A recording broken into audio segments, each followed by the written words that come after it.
Fortnite's live event is almost here, and it's gonna change the island as we know it. From the Star Wars season reveal, the return of the Zero Point, and a leaked battle pass, here is everything we know. So this entire season has revolved around one man, Fletcher Kane. He came in here and practically took over the map like a mob boss, establishing his banks, setting up gold mines, and stealing our money through insane taxes. This isn't the work of an honest businessman. He is a corrupt ruler that everyone begins to call the Baron. And lucky for us, Fortnite's Islanders are not happy about it, and they decide they want to rise up. Average citizens start fighting back, robbing Fletcher's gold from bank vaults, blocking his armored convoys, even hijacking his train. One of these people is Skillet, who begins working on a huge heist that'll cripple the Baron's wealth. As part of the gang of outlaws, he plans to break into Fletcher's mansion and rob this personal safe. And so while we hear about what our new characters are doing, we're also hearing rumors from an old friend, Midas. Yeah, he is back on the island after his vacation, and his reason for returning, he knows Fletcher Kane.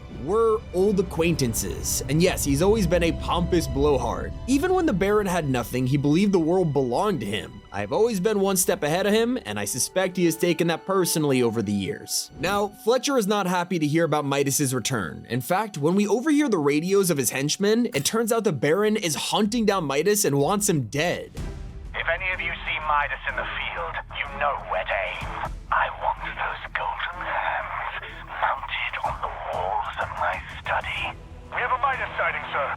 Then why are you talking and not shooting? Luckily, this isn't his only course of action. With his power, Fletcher is demanding that gold and mysterious parcels get delivered to a workshop. I don't care if the workshop scares you.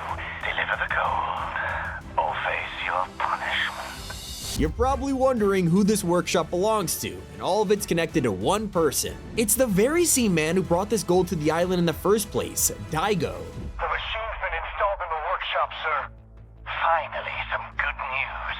Daigo will be pleased. After the huge fight between Daigo and Shogun X last season, he was able to save the island from demons and free his sister from the spirit realm. However, now he's working with the Baron, and their plan goes against everything the Mask siblings have been fighting for. Fast forward, and we're hearing of this mysterious machine that Fletcher has built for Daigo, and in return, he has given his henchmen powerful masks that let them teleport around. This has allowed the two to gather a lot of trust for each other. In fact, Fletcher begins instructing his men to listen to Daigo with the utmost respect. I will not tolerate cowardice and insubordination. If Daigo gives you an order, you follow it. Understood? Daigo gets the gold he needs, and I get the power he promised. That's all you need to know. Clearly something more is happening here. Why is the gold so important to Daigo? Also, what's the power he promised to Fletcher Kane? Well, that is what Midas sets out to find. He starts by breaking into the Baron's mansion, searching desperately for any clues he could find. That's where he finds the jackpot, proof that Fletcher is actually looking for the Zero Point. Well, at least a shard of it. You see, this is the same piece that fell onto the island when we were transported into Chapter 6, and nobody has seen it since. The demons from the spirit realm were also looking for it, and now they've been banished. Fletcher Kane wants all of the power to himself, and Daigo is gonna retrieve it for him. At least that is what he's promised. So we have looked into the Baron. Now it was time to investigate Daigo's workshop. Heading down here, not only is it filled to the brim with gold, there is something else in the works, a mask of power. It reveals a devastating secret. Daigo has been tampering with dark magic, something strictly forbidden by his ancestors for the second time now. He's using it to create this mask. Rushing back to Midas, we realize there's no other option now. We need to team up with someone who knows exactly how to fight this. We need to work with Hope and Agent Jones. Of course, that's a tricky thing to ask Midas of all people. Like, after all, when Midas tried to break the loop in Chapter 2, it was Jones in the IO that stopped him. He's pretty reluctant at first, but he also realizes this is the only way to prevent the Zero Shard from falling into evil hands. Problem is, we are too late. Daigo's project is complete. Sir, you asked me to inform you when Daigo completed his tests. And were they successful? It seems so. Excellent. Sir, the mask on the wall, it's glowing. Moon above. He actually did it. Tell me again, what does it look like? Well, it's a mask, and it glows, but not with light. Something more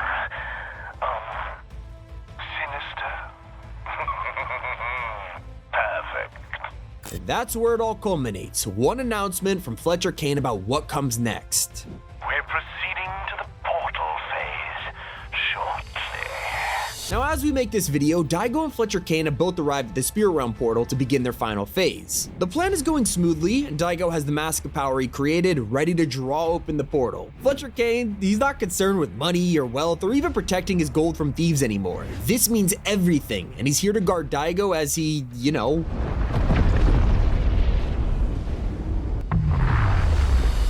At this point, every day the power of this beam has been increasing, and by Saturday, we'll move to the final stage. By now, you could probably already piece together the clues left behind by our investigation. We figured out Fletcher and Daigo are looking for the Zero Shard. We also figured out they're desperately trying to get into the Spirit Realm, but safely. As we know from last season, you can't roam this place unless you're a demon. Except somehow they've found a way to do it. It's the Mask of Power, the very item Daigo has created with dark magic, will allow him to enter the Spirit Realm. As he progressively opens the portal this week, you could even bring other story characters for more insight. Like Hire the Night Rose, and she'll say Daigo has fallen to the thrall. Jade will scream out for her brother, and Kendo will be disappointed he has put himself in danger once again. But why are they all reacting like this? Well, it's hinted that Daigo's not only doing this for gold, but his own benefit. The Spirit Realm is where the Zero Shard is located, but also the dark presence he so desperately wants to defeat, all to protect the island and his siblings, but at his own risk. Despite their own warnings, he's just too stubborn to listen, and on Saturday, we'll only be able to watch as he rushes in to achieve it.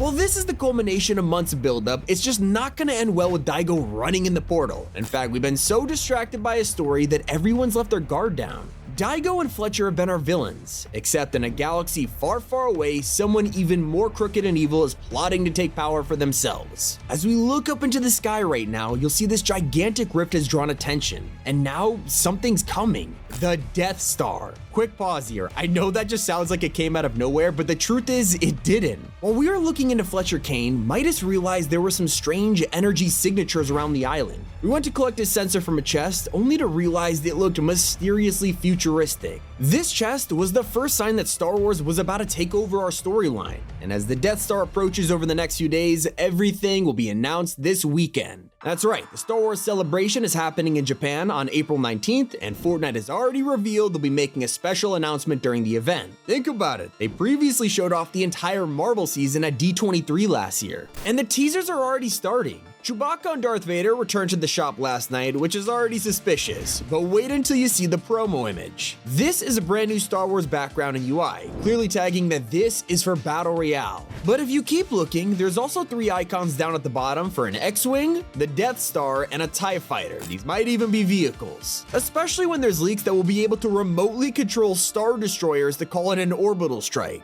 It accidentally appeared in a player survey early, confirming our first new feature for Season 3. But take one last look at this new image because there's still a teaser hiding. Up top is a bunch of letters in Star Wars' language, Orabesh. Players set out to translate it and found what's likely the title of Season 3, Galactic Battle. And while everything isn't fully revealed yet, it doesn't mean we have no idea what's coming. In fact, leakers have already revealed tons of information about the Star Wars season, including some ideas of the Battle Pass. Of course, Emperor Palpatine will be the villain of the story this time around, and he'll probably get a special place in the pass. But it's not just cosmetics. With his arrival, we'll finally get his Force abilities. His Mythic is already in the files and will let you strike enemies down while also using Force Lightning. I mean, classic Palpatine, right? He's said to be next to some other classic characters from the prequels. Both Qui-Gon Jinn and Jar Jar Binks are rumored to show up as outfits, which is causing fans to freak out. A ton of players even want to see some kind of Darth and Jar Jar edit style. I mean, it would break the internet, let's be honest. That's not all, because we even know it should appear in the item shop too. Both General Grievous and C-3PO won't be able to fit in the Battle Pass. However, they should be sold separately, so don't worry about missing out on them. That's alongside an outfit that was secretly leaked years ago. Rebel Leia was meant to come out in previous Star Wars events and then just never dropped, so maybe this is when she'll finally release. Now, this Star Wars season is literally only only 30 days long, but it's still full of content, like you're never gonna get bored. Usually we only get like 3 new major POIs on the map, all with their own bosses, but we're not exactly sure what they'll be this time.